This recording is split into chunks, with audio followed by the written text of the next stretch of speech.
You might think that your job benefits have you covered, but what happens when you retire? Welcome to Building Wealth with Marco Esquivel. I'm going to talk today, right now, a little bit about employer benefits.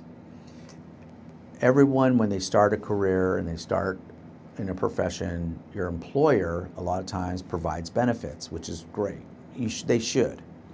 Hopefully they provide the health care that's required. They'll give you life insurance policies that are required, that they don't really have to give it to you, but they provide them at, a small amount. And then, hopefully they'll offer a 401k and some other things. All right, so now let's talk about employer benefits. A lot of times when people go through, and I hear this all the time, and I'll even share a little story. A lot of people go through their careers thinking that they're covered, thinking that everything is going to be okay when they get to retirement. But they're finding out that the employer benefits don't leave with them into retirement. They stop once they separate from that employer. Example, when you have a life insurance policy with your employer, one of the things is that life insurance policy even enough to cover your family if something were to happen to you. A lot of times they set it based on the cost that it's going to take them to train somebody else. Because it may be a $50,000 policy or a $100,000 policy. That goes to your family, which does help in that period of time during the grieving process, but is it enough to pay the mortgage? Is it enough to pay off the bills? Put your kids through school if they're in the middle of going to college. Those types of questions that you have to ask yourself. Okay, are you underinsured? The other thing is that when you go to retire, they cease, they stop. And so you, at that time, you're thinking, okay, well, I'll just go get an insurance policy. Well, how's your health? What's your age? What's your income like in retirement? Because the cost of insurance when you're over 60 is a lot more than it is when you're in your 20s. And it's also, because remember, the level insurance, when you start talking about insurance, they measure you based on your health, not your income. When you go buy a house, it's based on your income, not your health. Okay? It's called underwriting. All right? So those are some things that you want to consider.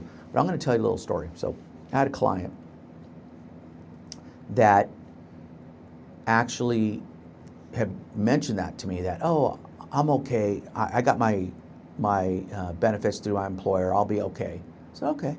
I said, do me a favor. Call your HR and ask them, will my benefits continue after I retire? And then I got a phone call 2 weeks later letting me know that when she retires, it stops. It goes away. So now she's like, what do I need to do to protect myself? What do I need to do in retirement? Because same thing goes with 401ks and other benefits that they provide.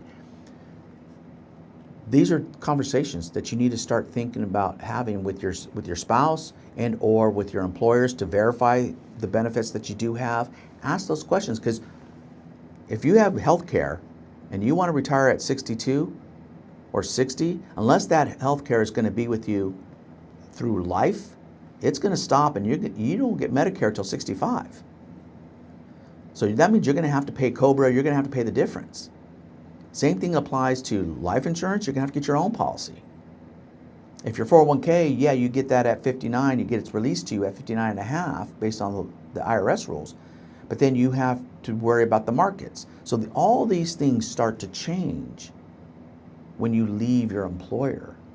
So really understand employer benefits, because you can make, going in, as you age and going to retirement, those benefits may not be enough or may not be adequate. So you don't want to be caught in a situation where you want to retire and now you can't. And now you're working longer than you ever expected. Because that's what we're seeing today. People are having to work well beyond into their 60s. I'm seeing people having to work till 70. Make sure you have options. Start asking questions.